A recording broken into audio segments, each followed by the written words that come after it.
All right, welcome to Last Week in Multimodal AI, where we try to make sense of everything that's happening.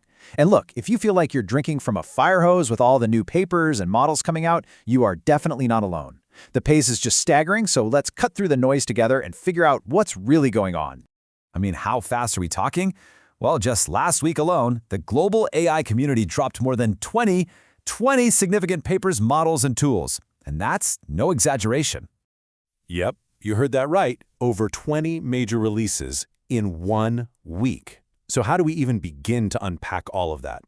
Well, we've filtered it for you, and we've boiled it all down to the 3 big stories you absolutely need to know. Okay, so first up, we're going to tackle what I'm calling the industry's measurement crisis. Then, we'll see how AI is being put in motion with some incredible advances in video. And finally, we'll pop the hood and look at the foundational building blocks that are going to define the future. Let's start with the big question. How do we even know if these things are smart? Our first story is an absolutely fundamental one. See, as these models get exponentially more powerful, the old ways of testing them are completely breaking down. The entire field is basically admitting, hey, we've got a massive measurement problem. And that's a huge deal, right? Because if you can't measure it, you can't reliably improve it. So this leads to the big question. How do you grade an AI that might actually be smarter than the test you're giving it? That's the puzzle that's driving a huge wave of research right now. Because those old static benchmarks, they just aren't cutting it anymore. And when I say a huge wave, I am not kidding. Just look at this list. Five separate teams all independently released new ways to evaluate AI in the same week. That is not a coincidence. That is a massive signal that the entire field is racing to solve the exact same problem. But what's really fascinating is how they're trying to solve it. It's a total shift in thinking. The old way was basically giving an AI a static multiple-choice exam. The new way, get this, it's to build another AI, an AI judge, that uses reinforcement learning, basically trial and error, to evaluate the first AI's answers for quality and reasoning. We are literally now using AI to grade AI. And here's the kicker. This new method works. It really, really works. A new AI judge called MJ1, which is tiny by today's standards, is already better at grading AI responses than one of the most powerful foundation models on the planet, Gemini 3 Pro. This is a massive leap forward in our ability to truly measure what these models are capable of. Okay, so let's switch gears. For our second big story, while one part of the industry is figuring out how to grade AI, another is focused on putting AI into motion. And video generation isn't just maturing, it's evolving at a truly blistering pace. Let's just run through some of the breakthroughs from this week. First up, FlashMotion. We're talking a 50 times speed up in generating controllable video, and it even supports specific camera movements.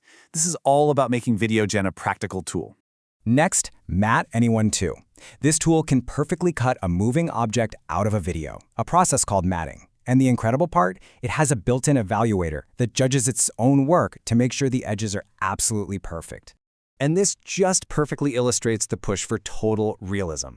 We now have models that can generate and perfectly sync audio, from speech to background noise to a generated video, all from a single text prompt. This is a huge step.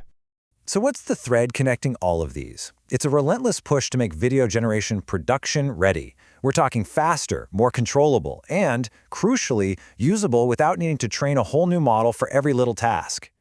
For our third and final story, let's look under the hood. Because the flashy demos are amazing, but they're all built on foundational breakthroughs in architecture and tools that are less visible, but you could argue they're even more important. So this week, NVIDIA made a huge announcement. But it's what they didn't do that's so interesting. They didn't just release a single new model.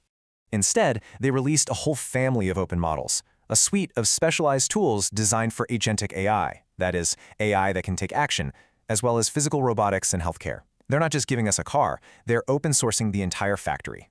We're also seeing these really deep architectural innovations. A new technique called MODA, or Mixture of Depths Attention, basically gives models a much better short-term memory. It lets them refer back to previous layers in their thought process, so crucial information doesn't get lost, and it does this while running nearly as fast as the industry-standard Flash Attention 2. Meanwhile, tools like Structured Agent are teaching AI to think more like a project manager, breaking down complex web-based tasks into a logical plan and then executing it step by step. These are the unsung building blocks for the truly capable AI assistants that we're all waiting for. So, after that whirlwind tour, let's just take a breath and put this all into perspective. What does this 1 week of progress really tell us? It really comes down to 3 key things. First, we're in a measurement crisis, which is forcing us to build smarter AI just to evaluate AI. Second, AI is finally learning to operate in motion, moving video generation from a toy to a tool. And third, the foundational tools and architectures are being laid right now to unlock a whole new level of capability. But with all of that incredible progress, the single most futuristic piece of news this week wasn't about a massive model or a new tool. It came from a mouse. I really want you to let this sink in.